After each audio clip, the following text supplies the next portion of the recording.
What's up, guys? We are back in the building with another 1C Entertainment story. You guys know they got them creepy animated stories right there. They got you thinking like, is that true or not? Today, we got a scary one right here. It's called I Saw Myself Die That Day. I don't even know if we should be watching this, but let's take a look at it and let's see what 1C has brought to the table. It was me. I did it. Uh-oh. Hold on. There we go. Let's fix that. I have my headphones on. All right, here we go. Damn. So, where should I begin my story? The beginning? First of all, I recently got a job as an intern at a small company while attending a special high school. Okay. And from school, I had a friend who I hated most. He always spread false rumors, making my friends turn on each other, and never was sorry for what he had done wrong. Well, he was already a celebrity at that time. But this dude and I eventually got a job at the same company. Because I had the complete opposite character of him, we had a lot of fights at school. However, after I came into the company, I tried to control myself as much as I could, and understand him no matter how much he said stupid things. My friends ended up calling me Buddha. But the incident eventually happened 2 weeks after my first day of work. I can't tell you the specific details to protect the company's privacy, but his mouth was absolutely a disaster. Our school teachers had to come to the company. We both had to have a face-to-face talk with the executive director, and we even had a call from the education office. I got so angry. I couldn't bear this stupid situation anymore. I ran down to the first floor material storehouse, confirmed that there were no people, and spat out all kinds of curses calling out his name. Shit, I'm gonna blow off your head, you son of a...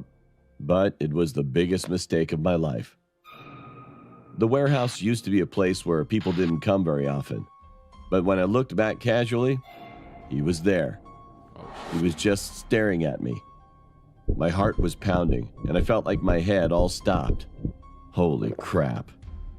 There was a bleak silence between us, and I could feel that awkwardness in my bones. But soon he just turned around and then went out of the warehouse. Oh, that's that revenge look right there. Feeling sorry, I thought he got hurt feelings, so I followed him. I called his name several times, but he never looked back and just walked down the hall. At first, I felt sorry, of course, but come to think of it, You're a good it guy. was literally all his fault, and he had a responsibility to fix this problem. So why should I apologize to him while being ignored by him? All of a sudden, I started to be outraged at him. I stopped there and I screamed at his back. He suddenly stopped walking, and at that moment, I was like, oh shit. You know, we're still working for the same company right now, and I can't make a mess of my plans in just 2 weeks.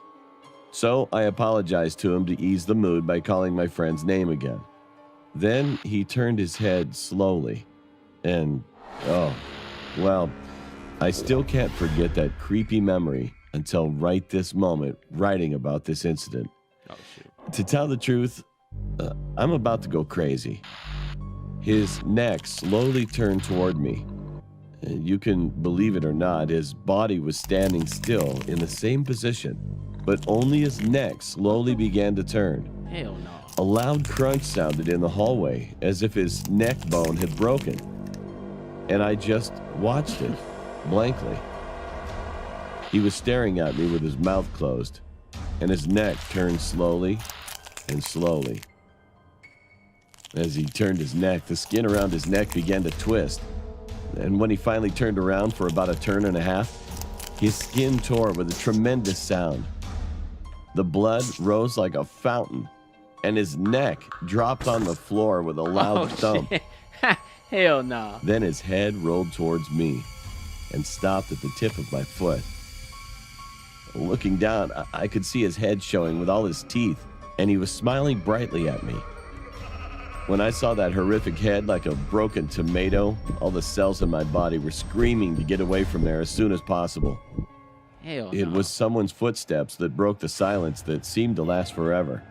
and only then I screamed frantically. My colleagues told me later that they could hear my voice on the second floor. Well, I can't imagine how loud it was.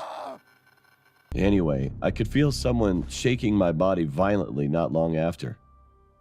The next thing I knew, the executive director, the section chief, and everyone in the company were looking down at me with a surprised look on their face in the hallway. I was sitting on the floor before I knew it, and he was gone already. Wow. I was taken to the hospital right away that day because I spit blood on my hand while coughing. I couldn't remember how big I screamed. Damn. And while I was explaining the whole story at the hospital, I heard something incredible. One of my colleagues told me that my friend was working in his place at the time, and he was even so busy that he never came down to the warehouse on the first floor. What? I couldn't believe it. Eventually, I took a week off from work and got a psychiatric consultation. And 5 days have passed since then. I heard that he was dead. On the 5th day, the director came in early in the morning and opened the door of the company as usual. While he was working in the office on the second floor, he heard a loud bang in the hallway. And when he went outside, he found my friend had hit his head on the marble floor, and it was all smashed. He died just like that. Later, when the director checked the CCTV at the police station, he found that my friend quietly climbed the stairs while he went into the office and closed the door. He just stared downwards for a while and jumped off. I guess the director must have been shocked. He eventually had to go to a psychiatrist for a while. When I came back to the company, there was only silence inside the company, which was unusual. Anyway, I was just playing with my cell phone while I was writing this, and I just got a call from the chief. He asked me if I came down to the first floor on Saturday morning while I was on my alternate work. I was working on the second floor in the first place, and I couldn't go down to the first floor until lunchtime. So I told him I didn't. But then he said something strange. He was smoking in the outdoor parking lot that day. Then he suddenly turned his head toward the warehouse window on the first floor. He said that I was standing inside and staring at him quietly in the dark warehouse. Oh, shit. He continued to say that I looked at him for a while and then disappeared. At first, he didn't want to say anything hasty, but he finally called me thinking about my friend who died a few days ago.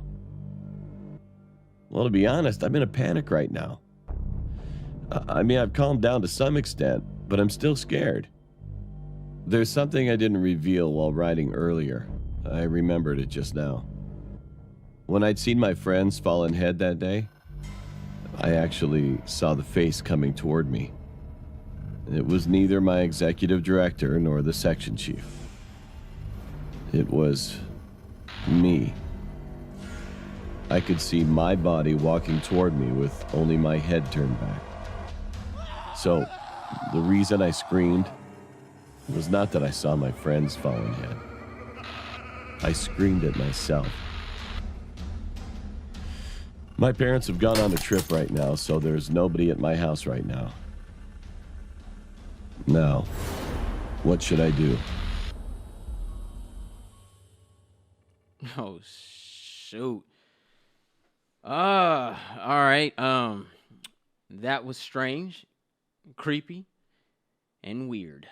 Once he just came with another hitter. Watching this, when his friend killed himself, they show like something was grabbing his legs and pulling him down. And that reminds me of when I told you guys I worked at Sony Studios, and I was walking in a building and something grabbed me by the thigh and pulled me down. So obviously this building they work in is haunted by something supernatural, if it is true. And for him to see his friend and then see himself, yo, that's some trippy shit. I'm just keeping it a buck with you. That right there is like seeing yourself and then your friend head roll over and then your friend dies a couple days after the whole incident goes down and they say he goes to the top floor and just kills himself, but there's no sign of him killing himself, like, or have those suicidal thoughts, or you know what I mean, acts weird and something like that. Feels like some the building is haunted, and whatever is lurking in that building has clearly went after his friend and took him out. I can't say this isn't real, and I can't say it is real, because there's been, talk about things like that has happened and has occurred. We watch tons of films that's based off of true stories, quote unquote, about, spirits and dolls and all kind of stuff, man. And wow, that's some freaky shit, though. Like, I don't think I would just stand there and just scream, though. I would have swung. Like, I guess I'm violent. I would have been like, what the fuck, that shit? Get out. I would have ran, pushed, or did something, man. Like, just stand there, let a nigga twist his neck back. I'll try to fix his head back or something. Nah, I wouldn't do that because I don't want him to bite me. Yeah, I would have ran. I would have got the hell up out of there, man. Fuck that. Motherfucker stand there and let a nigga just 360 his neck and then, ha! Nah, we good. I'm not. I ain't doing nothing like that shit. That shit weird. Just stand there and let a nigga just mutate. Fuck that. Nah, we out. Nah. Like, what's going on? Like, I think about the Michael Jackson Thriller video in the beginning when she's like, Michael. He's like, what? And they're walking and stuff. And he's like, you my girl, right? And she's like, Michael. And then he sees the moon. He's like, oh. And he goes down. And it's like, why are you standing? She's like, ah. He's like, go away. It's like, now, he's turning into some shit. And you just go stand there and watch Michael Jackson. Don't put me in a horror movie. I ain't wasting no time, bro. Nah, I'm not doing it. Like, nah, I'm not doing it. Hope you guys enjoyed the reaction and my discussion. This was creepy, no doubt. It was creepy. If you guys experienced something like this at your workplace, put in the comments down below. Let me know what's up. If you're new to the channel, go ahead and push that subscribe button. Thumbs this video up. And do not forget to share Instagram, Facebook, Twitter. If you like Michael Jackson, go ahead and watch that Thriller and watch the full-length Thriller, because you see the werewolf beginning and then you watch the epic dancing. It gets no better than that. Vincent Price, a legendary voice in that. So you guys will enjoy that. I'm J3 and I'm out.